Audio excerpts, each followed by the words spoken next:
د حضرت مراره بن ربیع او د حضرت هلال بن امیه تذکره الله رب العزت په قرآن مجید کې د دریو کسانو په لفظ سره وکړه چې هغوی پاتې شوي وروستو خو هغوی توبه ایستله او هغوی صادقان مؤمنانو خو پوه نه شو دغه کار یې کړی دی. نو صداقت لوی صفت دی او د صداقت بله فایده څه ده؟ وګورئ دغه مؤمنان چې پاتې شو نو منافقان هم پاتې شو، دی هم پاتې شو. نو منافقان الله ونستایل، دی یې وستایل. یو خو هغوی توبه نه وایستې، توبه یې نه وایستې، دې مارې به راتلل عذرونه به یې پیش کول، دروغ به یې وې، دروغ به یې وې، دروغ به یې وې، دې مارې به راتلل. نبي علیه صلات وسلام خو ته یول منافقان را شروع شو د تبوک په جنګ کې، موږ له داسې کار و بیا هغه شان شو. دا نبي علیه السلام به پوه شو چې دا خو د منافقان دي. وایي کعب بن مالک صاحب نه چې نبي علیه السلام تپوس وکړو یا رسول الله هېڅ قسمه عذر مې نشته، هېڅ پیسه پاتې شوی، دومره سخت پریشان او پښیمانه یم. خو عذر یې ځکه پیش نه کړ چې عذر کې بانه راځي، بانه کې دروغ راځي او د مؤمن دروغجن نشي کېدی. نو کعب بن مالک چرې هم دا خبره ونه کړه چې ما ته هم معافي وکړئ، زما نه هم څه عذر راغلی وي. نبي علیه السلام وایي نبي علیه السلام به هغوی ته وایي چې زه ښه ده، ځئ ستاسو معامله ما سره نه ده، الله سره ده.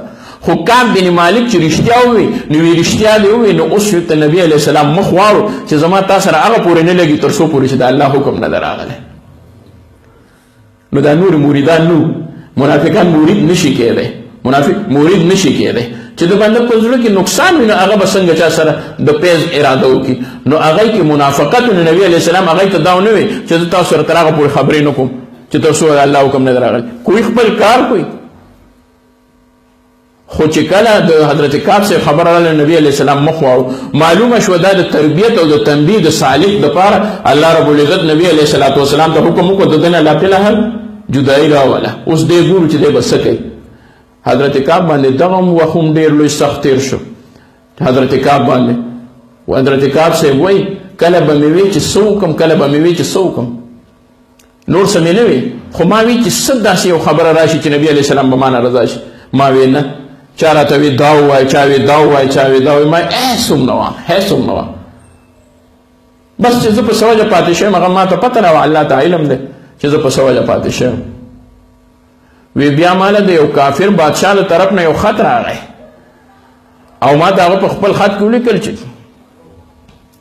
ما ته دا معلومه شوې ده چې تا نه خپل مشر او پیغمبر هغه خفه شوی دی، راځه دومره لوی انعام او دومره لوی سهولیات او دومره څه به درله درکړم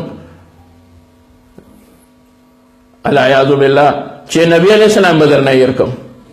حضرت کعب صاحب وایي یو امتحان دوره سخت نو څومره چې دا و.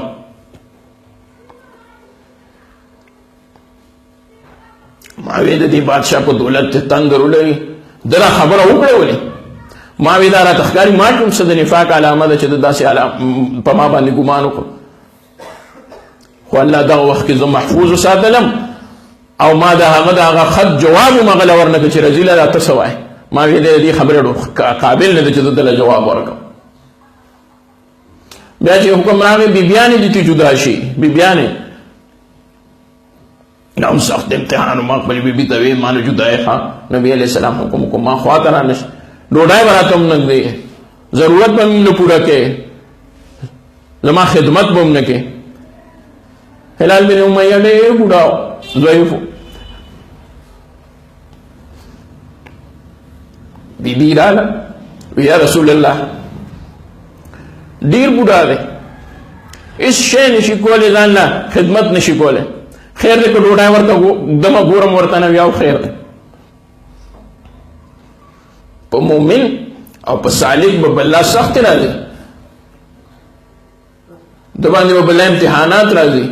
هغې امتحان کې چې الله کامیاب کړل نو الله یې د توبې ذکر په قرآن مجید کې په سورة توبه کې کوي.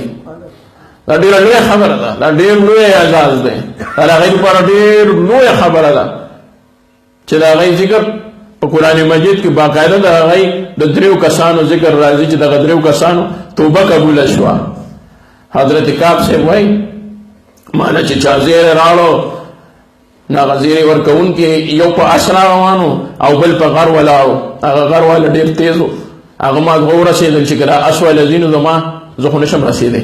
نو د غر نه یې اواز وکړو کعبه یوازې زما زیری در باندې د دواړو جهانو سردار باندې ستا او ستا د دوو ملګرو د توبې وحی راغله.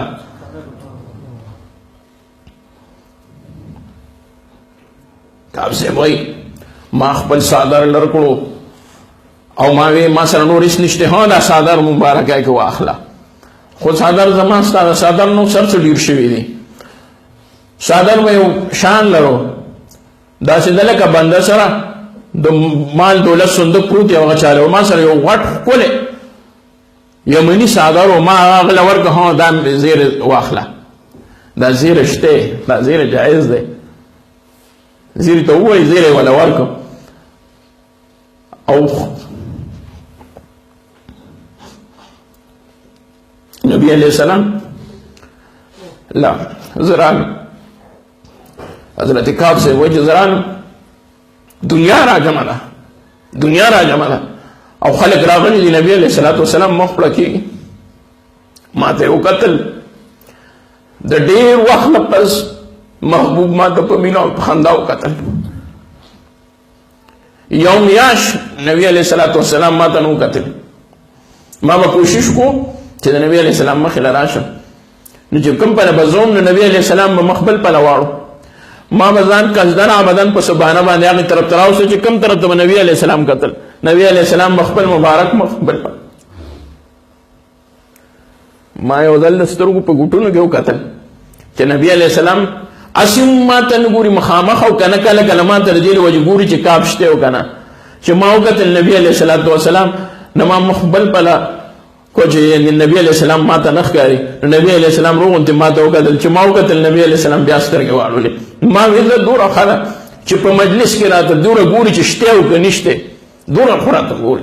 دا واقعه دومره عجیبه واقعه ده، خو کعب صاحب دا دومره په ښکلي انداز کې ښودلې ده او دومره انداز کې ښکلي کې بیان کړې ده. څومره دی شاعر و، کعب صاحب شاعر و او اعلی درجې شاعر و. نو دا واقعه ادیبان نشي راغستی، دا شاعران نشي راغستی نور چې هغه په کومه طریقه راغستی ده. دا مې صرف دې پورې ما محترمو دا خو ضمناً د صداقت پورې راله. رښتیاو کې هغه ته چې کوم تکلیف اول کې میلاو شو، نو دا هغه تکلیف نه وروسته چې کومه خوشحالي میلاو شوه، نو که چېرې دا تکلیف ورته نو میلاو شوی، دا خوشحالي ورته میلاو شوې وه. منافقانو ته خو تکلیف میلاو نه شو که نه هغه وخت سره، خو خوشحالي ورته میلاو شوه. نو زما محترمو د رښتیاو ډېر لوی خیر دی، په رښتیاو کې الله ډېر لوی خیر اچولی دی، د رښتیاو ډېر زیات فواید دي.